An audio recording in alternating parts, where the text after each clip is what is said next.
السلام عليكم.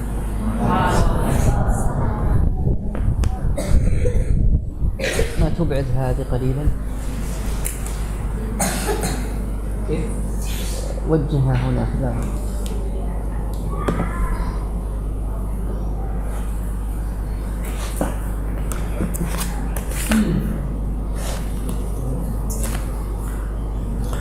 بسم الله الرحمن الرحيم. الحمد لله رب العالمين، وصلي وسلم على نبينا محمد وعلى آله وصحبه أجمعين. تكلمنا في الدرس الماضي عن البيع، فما حكم البيع؟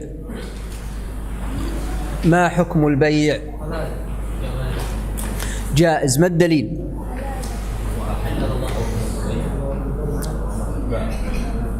لا هو يجيب. قوله تعالى: وحرم الربا. ومن السنة قول النبي صلى الله عليه وسلم: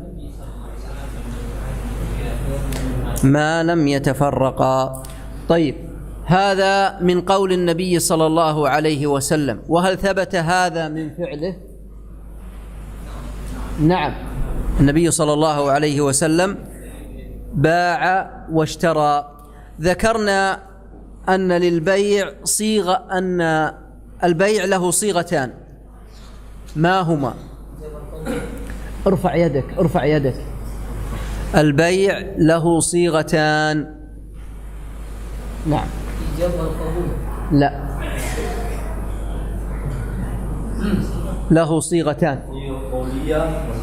صيغة قولية وصيغة فعلية. ما هي الصيغة القولية؟ الإيجاب والقبول. وما هو الإيجاب؟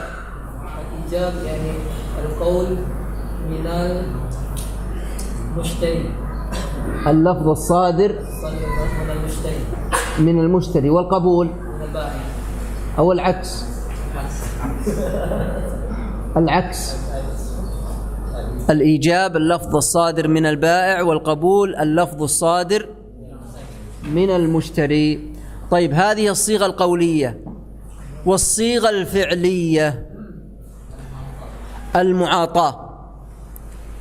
المعاطاة. طيب، ذكرنا أن البيع له شروط، فما هو الشرط الأول؟ ما هو الشرط الأول من شروط البيع؟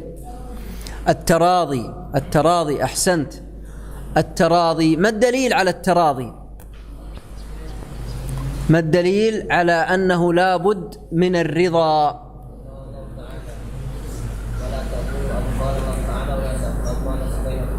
نعم: يا أيها الذين آمنوا لا تأكلوا أموالكم بينكم بالباطل إلا أن تكون تجارة عن تراض منكم. طيب، هذا هو الشرط الأول، التراضي من المتعاقدين. ما هو الشرط الثاني؟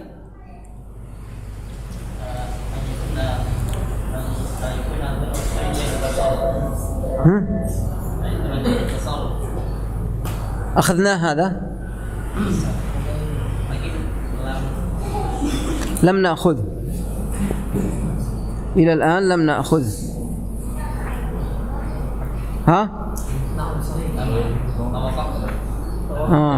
إذا ما أخذنا الشرط الثاني. طيب، اقرأ. إذا قال المؤلف: وأن يكون العاقد جائز التصرف، فلا يصح تصرف الصبي الوسفي بغير إذن ولي، وأن تكون العين مباحة النفع من غير حاجة كالبول والحمار ودود القز وبزره والفيل وسباع البهائم التي تصلح للصيد إلا الكلب والحشرات والمصحف والميتة وسرجين النجس والأدهان النجسة ولا المتنجسة يجوز الاستصباغ بها في غير مسجد، وأن يكون من مالك أو من يقوم مقامه، فإن باع ملك غيره أو اشترى بعين ماله بلا إذنه لم يصح. وإن اشترى له في ذمته بلا إذن ولم يسمي في العقد صح له بالإجازة، ولزم المشتري بعدمها ملكا ولا يباع غير المسألة. طيب، بسم الله الرحمن الرحيم. قال رحمه الله: وأن يكون العاقد جائز التصرف. قوله هنا أو هذا هو الشرط الثاني من شروط البيع، هذا هو الشرط الثاني من شروط البيع، وهو أن يكون العاقد جائز التصرف. وقوله هنا العاقد يعني البائع والمشتري، لا بد أن يكون البائع جائز التصرف وأن يكون المشتري جائز التصرف. ومن هو أو ما المقصود بجائز التصرف؟ جائز التصرف أو جائز التصرف هو الذي يجمع 4 أوصاف، وهو أن يكون حرا بالغا عاقلا رشيدا. هذا هو جائز التصرف، أن يكون حرا بالغا عاقلا رشيدا. ضد الحر العبد أي المملوك، فالمملوك لا يصح بيعه وشراؤه، وذلك لأنه لا يملك، فالعبد وما ملك لسيده، فالمملوك لا يصح أن يبيع ولا أن يشتري إلا إذا أذن السيد. إذن هذا بالنسبة للحر. وقلنا الشرط الثاني هو أن يكون بالغا، أن يكون بالغا، فإن لم يكن بالغا يعني كان صغيرا فلا يصح بيعه ولا شراؤه إلا بإذن وليه. الصغير لا يجوز أن يبيع ولا أن يشتري إلا بإذن وليه. ولهذا قال رحمه الله، قال المؤلف: فلا يصح تصرف صبي وسفيه بغير إذن ولي، لأنه ليس جائز التصرف، فالصبي لا يجوز تصرفه إلا بإذن وليه. كذلك أيضا السفيه، والسفيه هو الذي يسيء التصرف بالمال، تعطيه مالا فيسيء التصرف فيه. وضد السفيه الرشيد.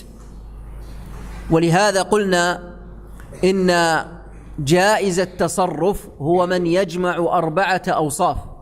الأول الحر، ضده العبد، فالعبد لا يجوز أن يبيع ولا أن يشتري إلا إذا أذن السيد، لأن العبد لا يملك. والثاني البالغ، فإن كان صغيرا فلا يجوز أن يبيع ولا أن يشتري إلا إذا أذن الولي. الثالث أن يكون عاقلا، فإن كان غير عاقل كالمجنون والمهذري، المجنون لا يصح بيعه ولا شراؤه، لا يصح بيعه ولا شراؤه، فهو مرفوع عنه القلم. والرابع أن يكون رشيدا، والرشيد هو الذي يحسن التصرف في المال، فإن كان يسيء التصرف بالمال فهو غير رشيد. فلو أننا أعطيناه مالا ذهب واشتغل به في أشياء محرمة، يشتري مثلا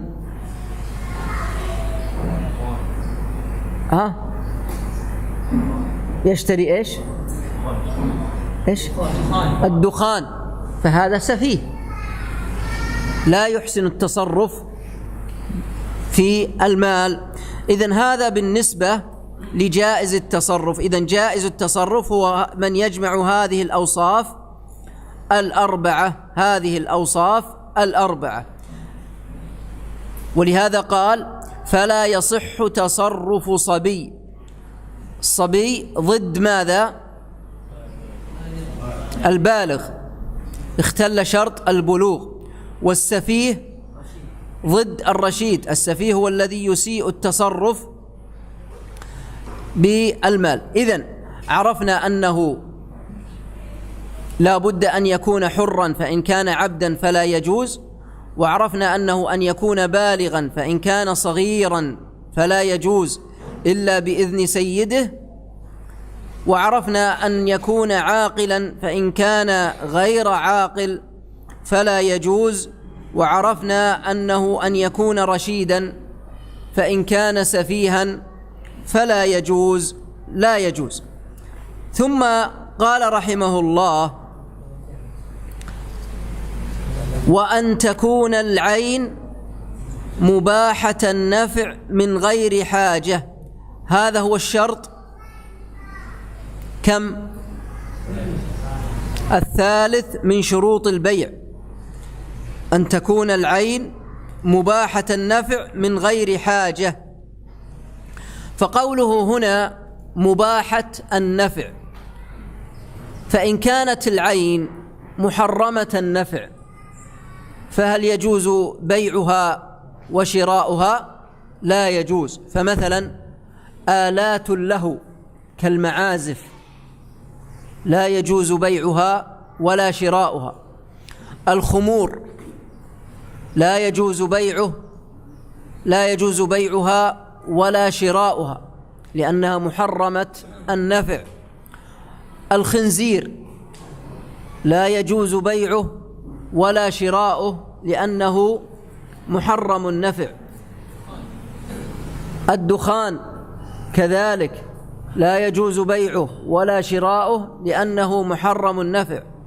إذن قوله وأن تكون العين مباحة النفع.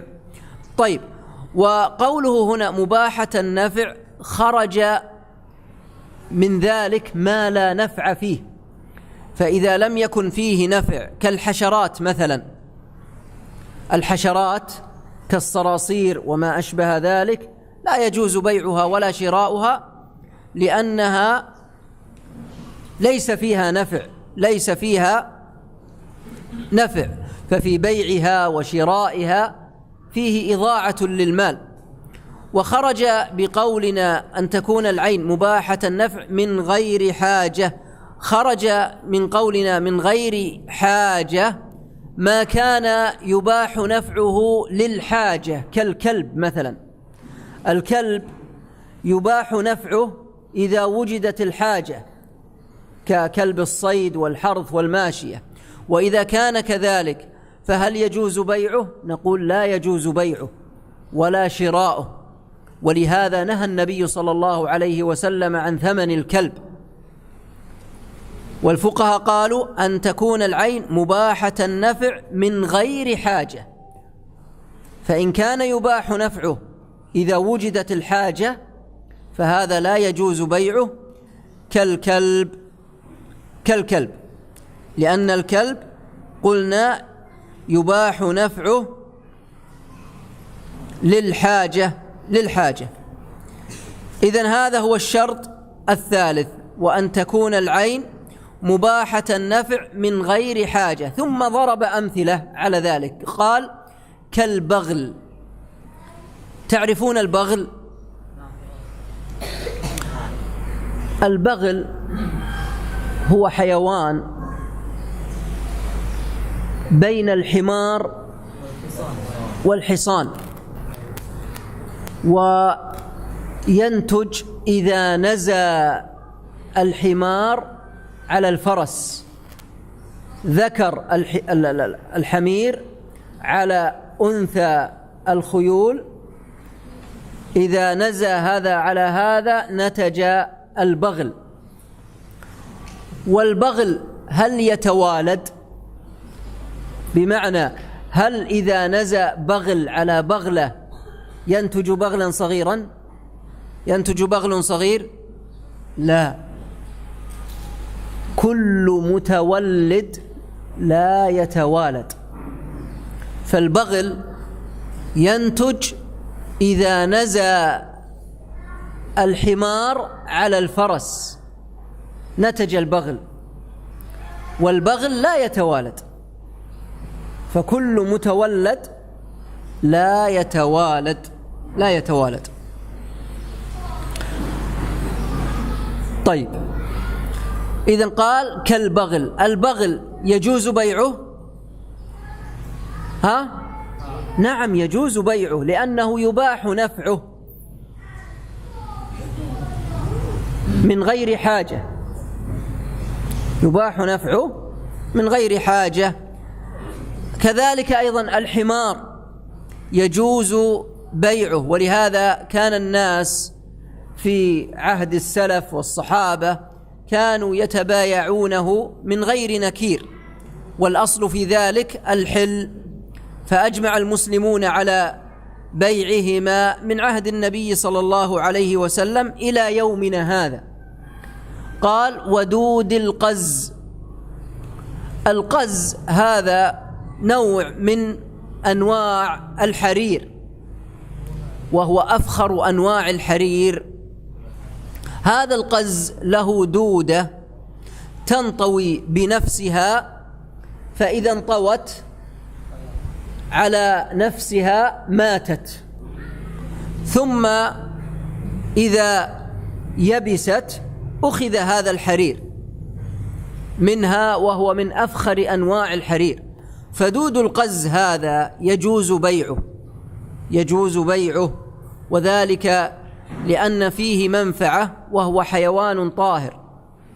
قال وبزره يعني ولد الدود، ولد دود القز، فهذا يجوز بيعه لأن فيه منفعة.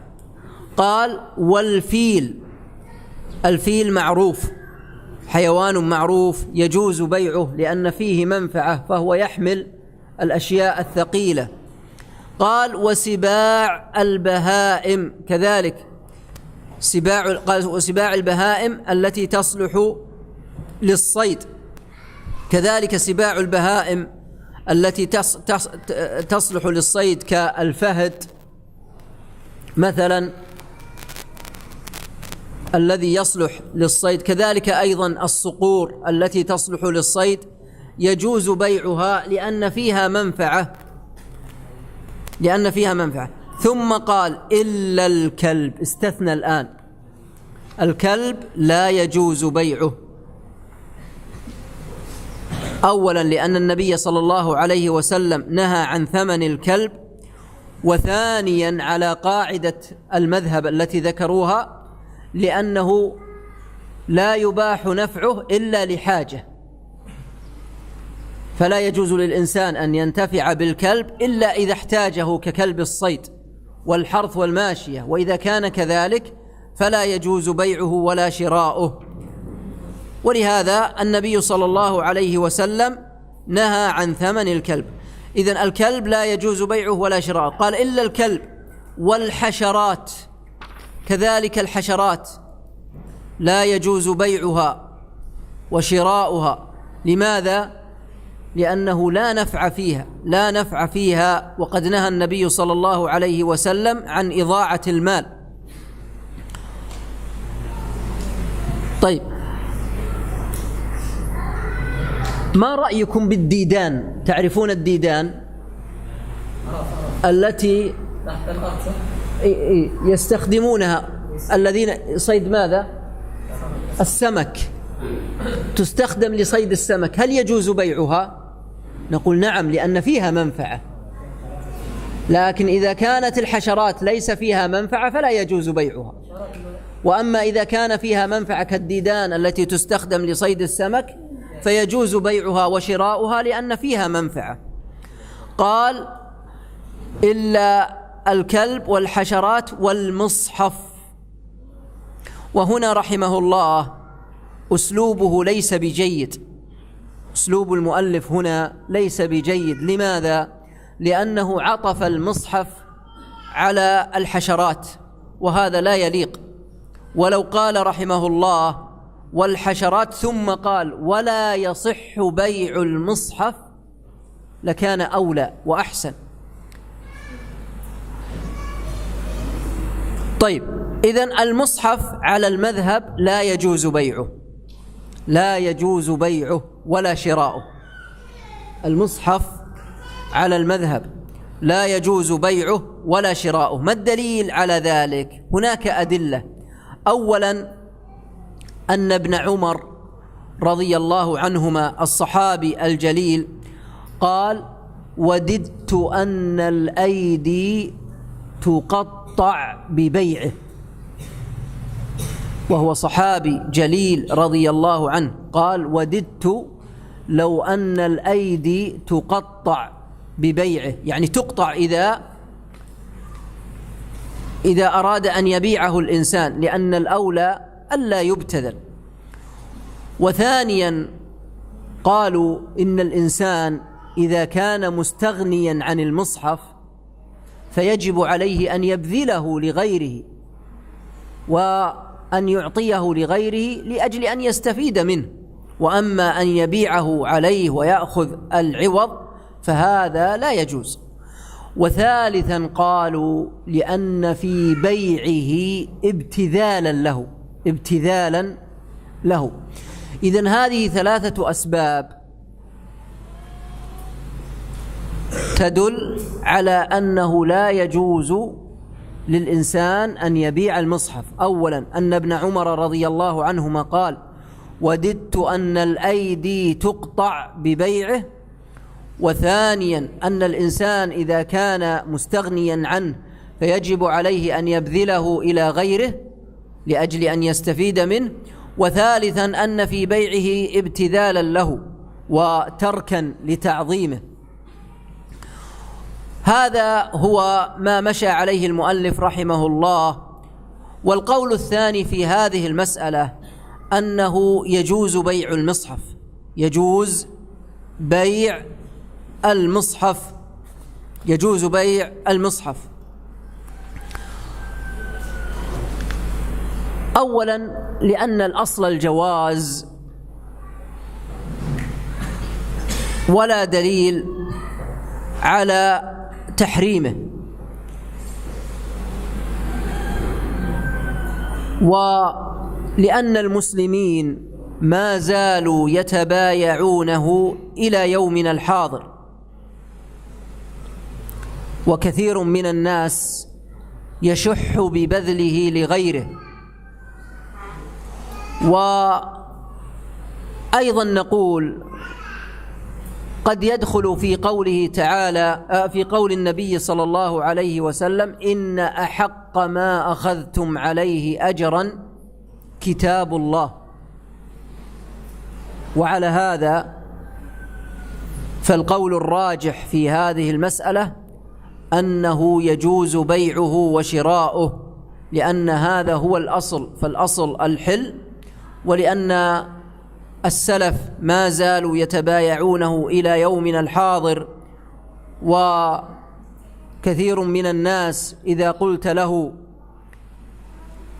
ابذله لغيرك إذا كنت لا تحتاج إليه يشح في ذلك. ولعله يدخل في قول النبي صلى الله عليه وسلم: إن أحق ما أخذتم عليه أجرا كتاب الله. وأما الدليل الذي ذكروه عن ابن عمر رضي الله عنهما، وهو أنه قال: وددت أن الأيدي تقطع ببيعه، فلعل ابن عمر رضي الله عنه قال هذا في وقت يحتاج الناس فيه إلى المصاحف، لعله قال ذلك في وقت يحتاج الناس فيه إلى المصاحف وليس عندهم ثمنا لأجل أن يشتروا هذه المصاحف. ثم قال رحمه الله: والميتة، الميتة كذلك، الميتة لا يجوز للإنسان أن يبيعها. والدليل على ذلك أن النبي صلى الله عليه وسلم قال: إن الله حرم بيع الميتة.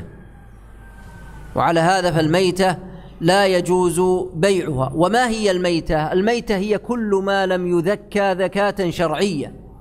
فلو أن شاة سقطت من جبل فماتت فهذه ميتة، هذه ميتة. ولو أن شاة تناطحت مع شاة أخرى ثم ماتت فهي ميتة. فالميتة هو كل ما لم يذكى ذكاة شرعية فلا يجوز بيعها. لكن يستثنى من الميتات السمك والجراد. فالسمك والجراد من الميتات التي يجوز بيعها، لقول النبي صلى الله عليه وسلم: أحلت لنا ميتتان ودمان، فأما الميتتان فالجراد والحوت. وعلى هذا فالسمك يجوز بيعه وهو ميتة، كذلك أيضا الجراد. ثم قال: والسرجين النجس. والسرجين النجس. السرجين، ما هو السرجين؟ السرجين هو السماد، وهو الذي يوضع لإصلاح تغذية النباتات والأشجار. السماد الذي يوضع لتغذية الأشجار والنباتات. عرفتم السرجين؟ يعني الروث، روث الأغنام والأبقار وما أشبه ذلك. عرفتموه؟ نعم.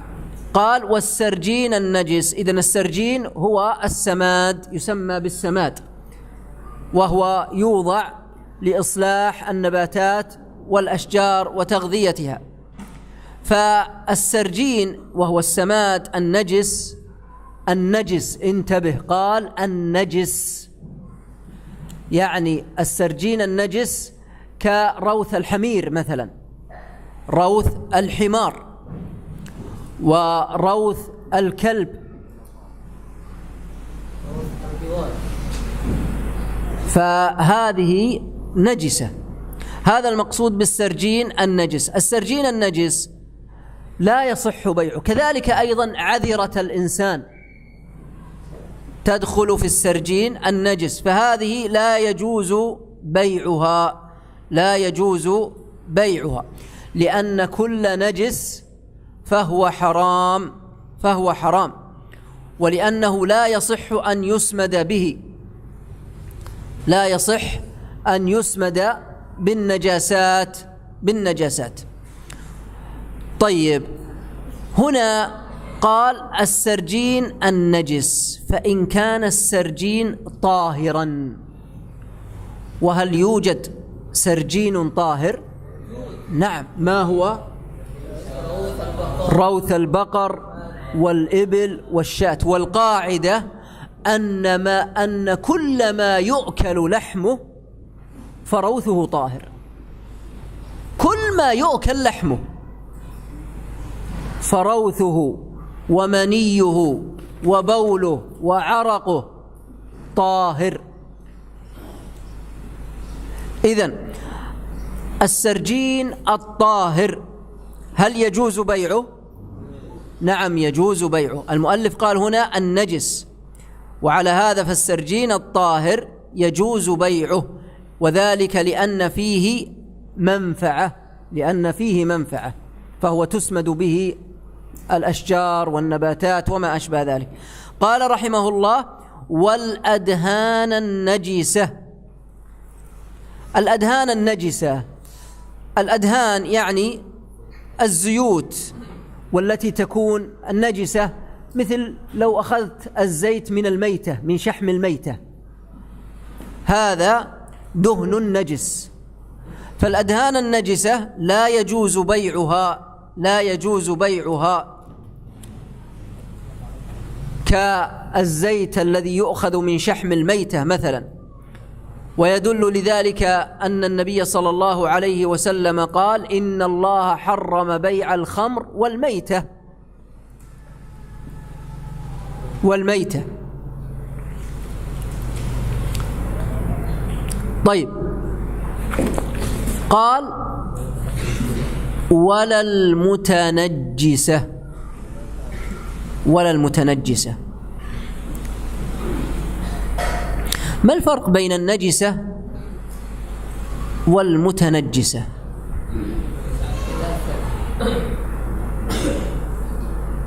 ها؟ النجس أصله نجاسة، أحسنت. والمتنجس نعم، المتنجس أصله طاهر ثم أتت إليه النجاسة.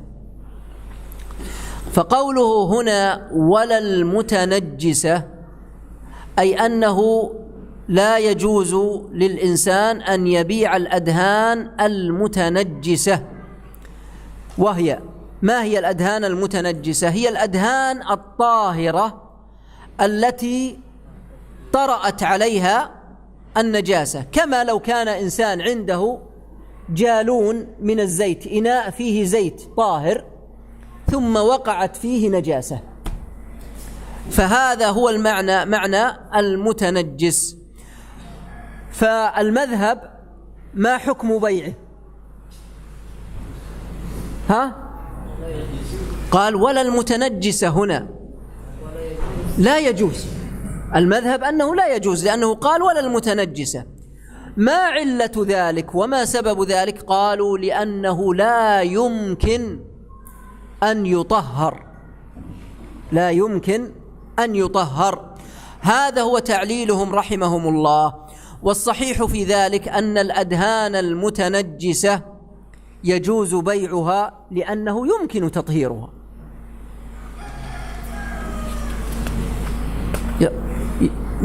مثلا الآن الثوب، هل هناك فرق بين ثوب نجس وثوب متنجس؟ ما الفرق؟ الأول ثوب نجس، الثوب يعني يصنع من جلد الخنزير مثلا. أحسنت، مثلا ثوب من جلد خنزير أو من جلد كلب، هذا نجس لا يمكن أن يطهر. والمتنجس الثوب، مثلا هذا ثوب وأصابته نجاسة بول مثلا، هذا متنجس. هل يجوز بيع الثوب المتنجس؟ نعم، لأنه يمكن تطهيره. وأما الثوب النجس لا يجوز بيعه لأنه لا يمكن تطهيره، لا يمكن تطهيره على المذهب.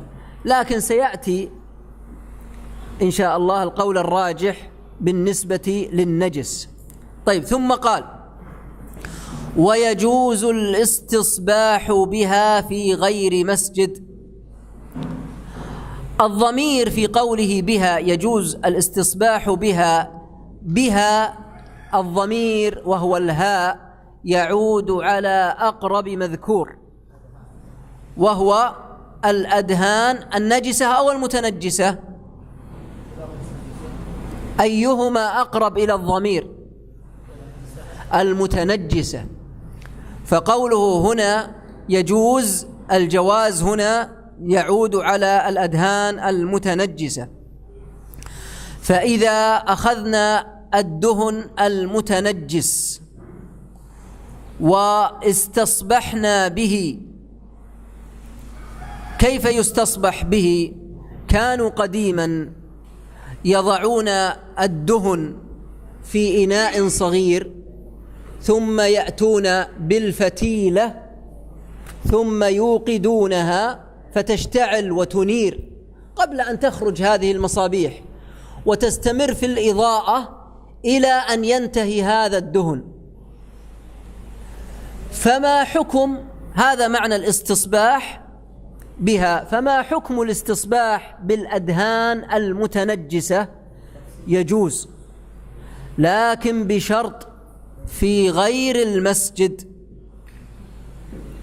في غير المسجد. لماذا قالوا في غير المسجد؟ لأنه إذا استصبح بها في المسجد فإن الدخان الذي يتطاير يلوث المسجد، ولهذا قالوا يجوز الاستصباح بها في غير مسجد. هذا هو المذهب. واضح؟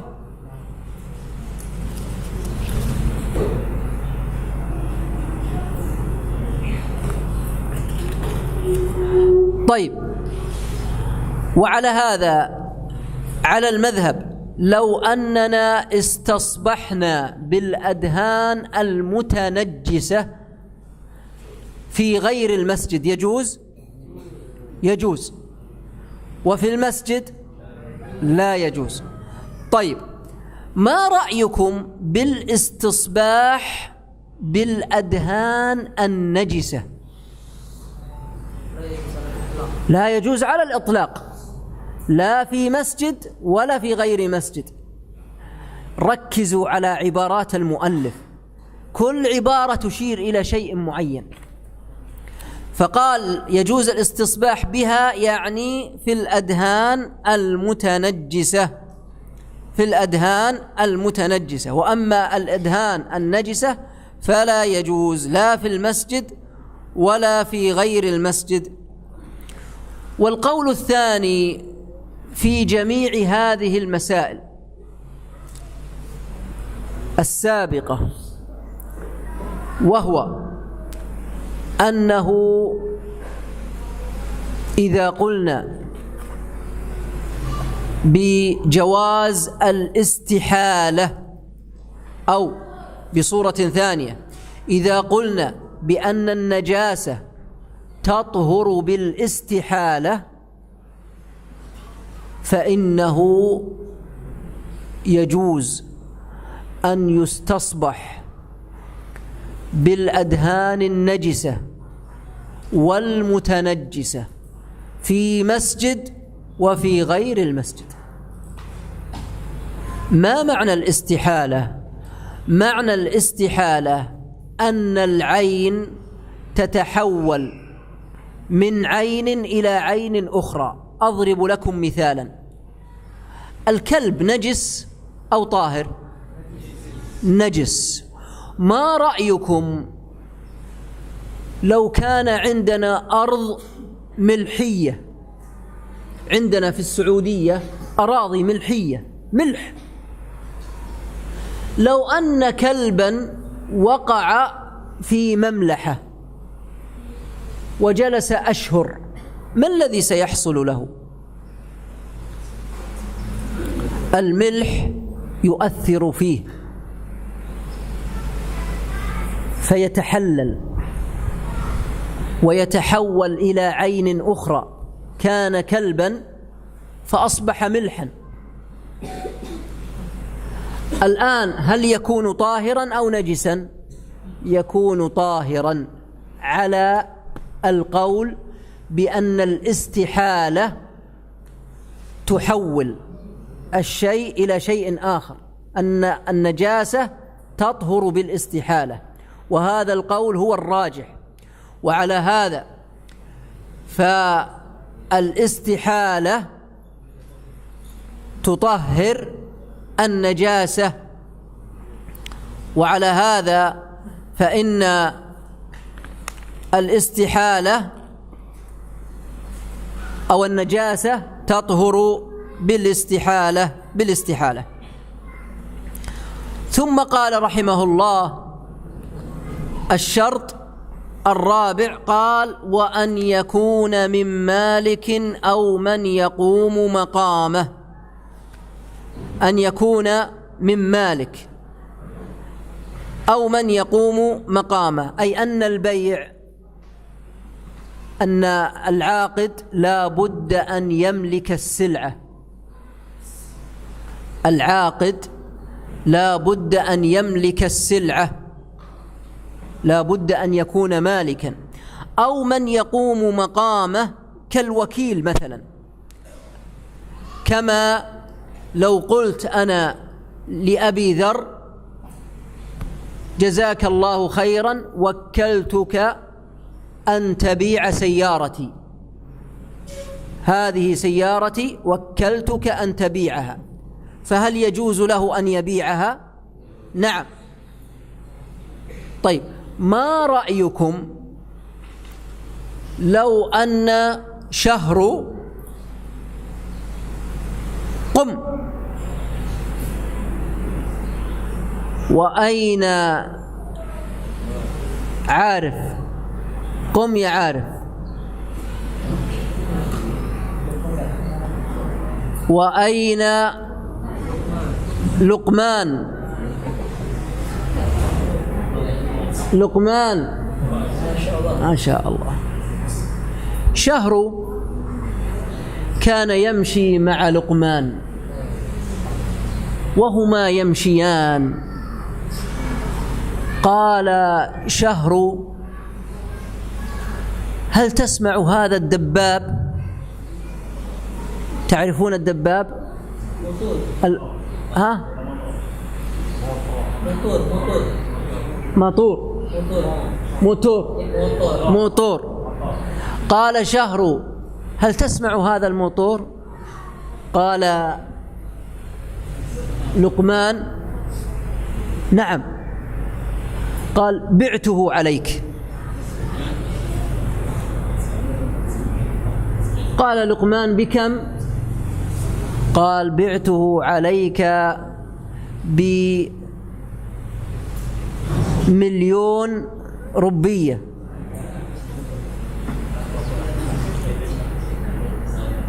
فقال: اشتريت. أخرج لقمان 1,000,000 ربية وأعطاه إياه. هل يجوز؟ هل يجوز؟ هل يجوز؟ لا يجوز. لماذا؟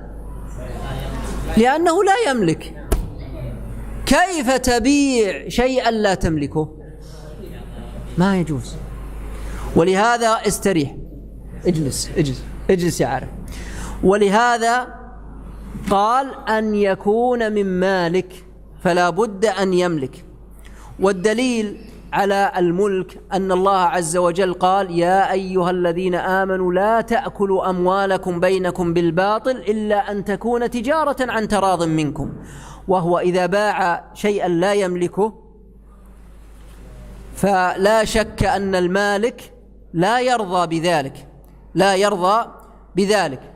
ولأن النبي صلى الله عليه وسلم قال لحكيم بن حزام الصحابي الجليل: لا تبع ما ليس عندك، وفي رواية: لا تبع ما ليس لك. ولأن الإنسان إذا كان يبيع شيئا لا يملكه فهذا يؤدي إلى الفوضى والفساد والنزاع بين الناس، والشريعة لا تأتي بهذا. وقوله: أو من يقوم مقامه، كالوكيل مثلا. والوكيل من هو؟ هو الذي يؤذن له بالتصرف من قبل المالك، الذي يؤذن له بالتصرف من قبل المالك. نعم. في سؤال على ما سبق؟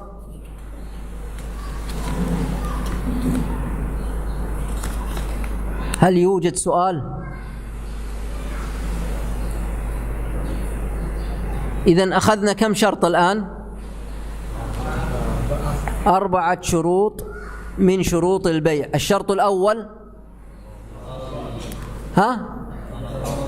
التراضي. والشرط الثاني إيش؟ أن يكون العاقد جائز التصرف، وعرفنا من هو جائز التصرف. الشرط الثالث أن تكون العين مباحة النفع من غير حاجة. والشرط الرابع أن يكون من مالك أو من يقوم مقامه.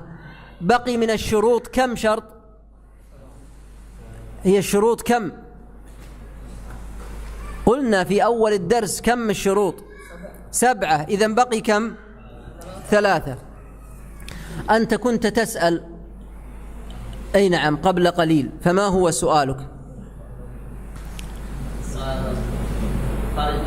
نعم.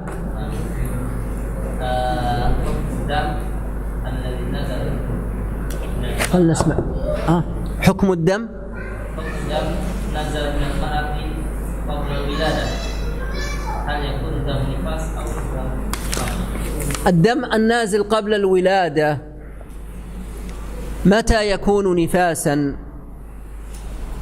إذا حفظت تعريف دم النفاس تعرف هل هو نفاس أو لا. تعريف دم النفاس هو الدم الذي يخرج من المرأة عند الولادة أو بعد الولادة أو قبل الولادة بيومين أو 3 ومعه طلق. إذا عرفت وفهمت دم النفاس تعرف السؤال. إذن انتبه، دم النفاس هو الدم الذي يخرج عند الولادة، وهذا واضح. من المعلوم أن المرأة إذا ولدت وخرج الجنين يخرج الدم. طيب، أو بعد الولادة، فالدم الذي يخرج بعد الولادة دم نفاس أيضا. قال أو قبل الولادة بيومين أو 3 ومعه طلق. وعلى هذا الدم الذي يخرج من المرأة قبل الولادة بيوم أو يومين أو 3 ومعه طلق فهو نفاس. طلق، ما معنى طلق؟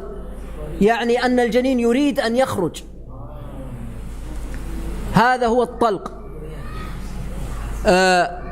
طيب، لو أن الدم خرج قبل الولادة وليس معه طلق فهذا ليس بنفاس. لو أن الدم خرج قبل الولادة ب5 أيام فليس بنفاس.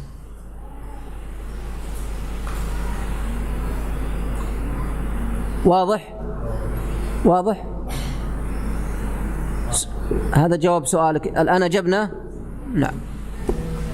في سؤال آخر؟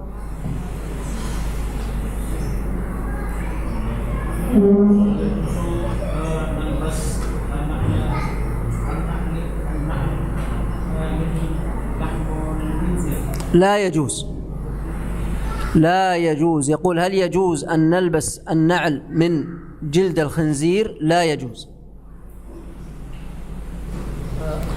جلد الخنزير لا، الخنزير لا يجوز بيعه ولا شراؤه. كذلك الكلب لا يجوز بيعه ولا شراؤه. ليس هناك استثناء. هناك الآن فرشة لتنظيف هذا من شعر الخنزير لا يجوز. النبي صلى الله عليه وسلم قال إن الله حرم بيع الخنزير.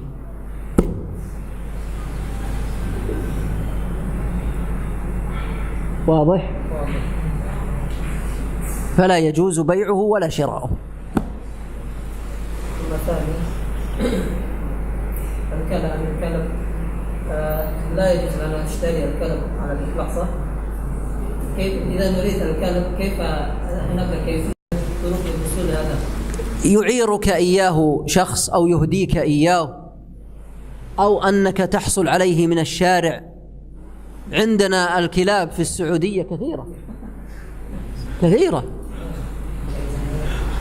يمكن أبو ذر رأيت الكلاب في كل مكان.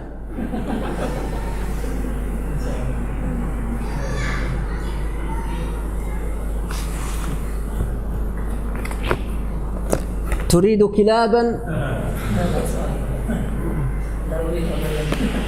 تريد أن تتاجر في الكلاب؟ للصيد. النبي صلى الله عليه وسلم نهى عن ثمن الكلب، فلا يجوز للإنسان أن يبيع ولا أن يشتري به.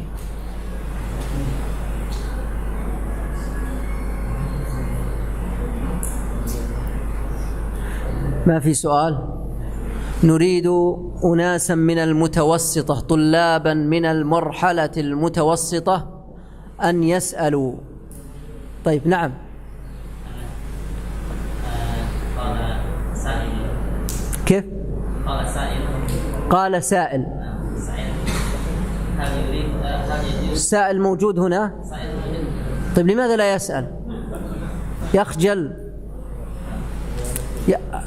لن ينال العلم إنسان خجول. يسأل. فيه أحد من الطلاب المتوسطة يريد أن يسأل؟ أول طالب يقوم الآن أمامي من المرحلة المتوسطة ويسأل سؤالا ويرفع صوته باللغة العربية أعطيه هدية.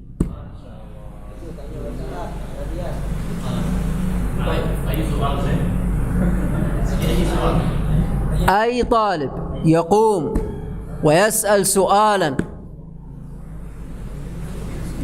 باللغة العربية ويرفع صوته يسمعه الشيخ محمد وهو في السكن، أعطيه هدية. كيف تترجم؟ قل باللغة العربية.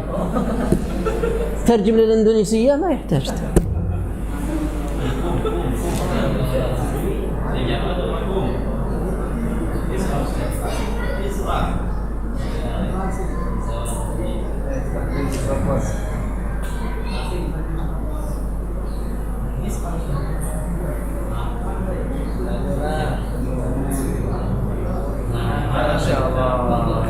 وترفع صوتك. ما شاء الله. ماذا رفع الصوت هذا؟ ما هو أقدام الإنسان؟ النجسة أو غيرها؟ أعد السؤال. ما هو أقدام الإنسان؟ هو النجسة أو لا؟ ما حكم دم الإنسان؟ هل هو نجس أو لا؟ كيف ذلك يعني؟ كيف ما حكم دم الإنسان؟ هل هو نجس أو لا؟ ماذا تستفيد من هذا السؤال؟ لماذا سألت هذا السؤال؟ لأجل ماذا؟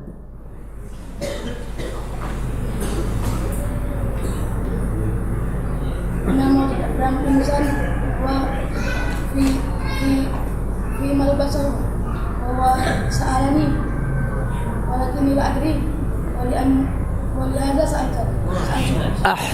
أحسنت ما شاء الله. طيب وإذا كان نجسا، إذا كان نجسا ماذا سيفعل هذا الذي سألك؟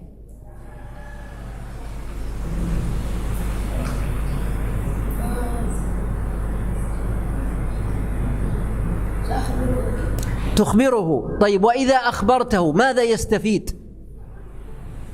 هو سألك هل دم الإنسان نجس أو لا؟ لأجل ماذا سألك هو؟ هل دم الإنسان نجس أو لا؟ لأجل ماذا؟ هل لأجل الصلاة مثلا وهو يصلي، أو إذا توضأ فإذا كان نجسا يعني يعيد وضوءه، أو ماذا؟ لأجل الصلاة. أحسنت بارك الله فيك. وهديتك أن تذهب إلى صاحب البقالة. أين هو؟ قيد، وتأخذ ب10,000 ربية. أحسنت. اجلس.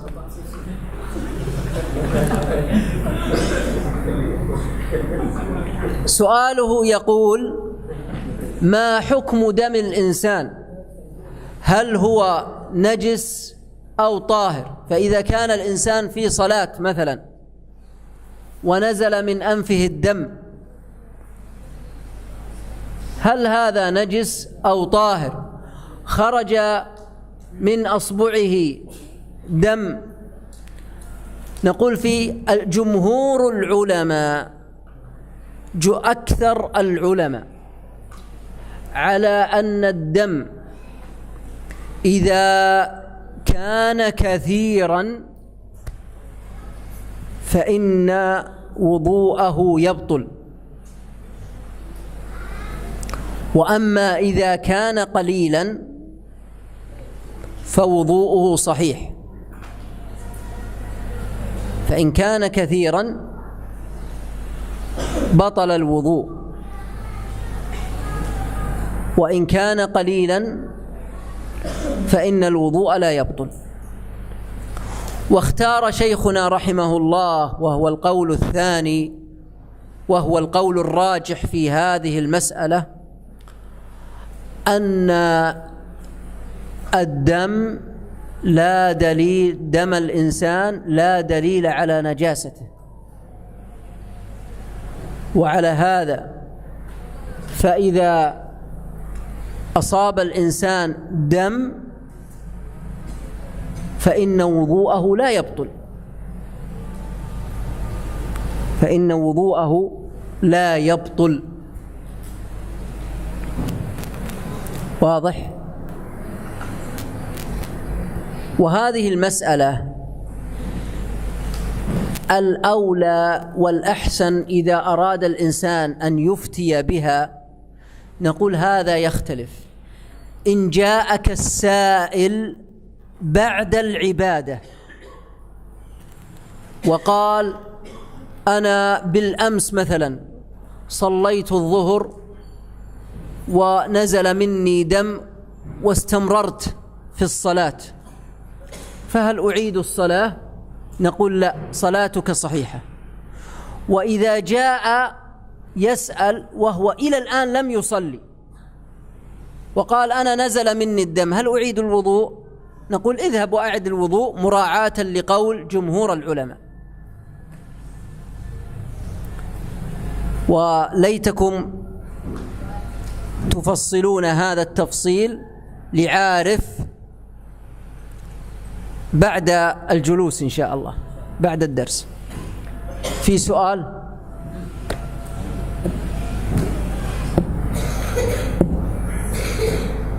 ما في سؤال؟ موجود أستاذ. مفيد إن شاء الله. إيش؟ مفيد. شراء الحشرات لأجل إطعام الطيور. هذا فيه فائدة، إذن جائز. ماذا يريد أن يسأل صاحبك؟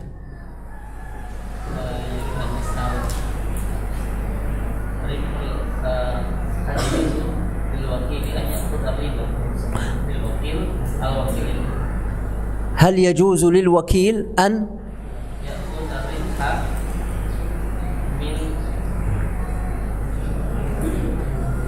الموكل من المالك يأخذ ربحا؟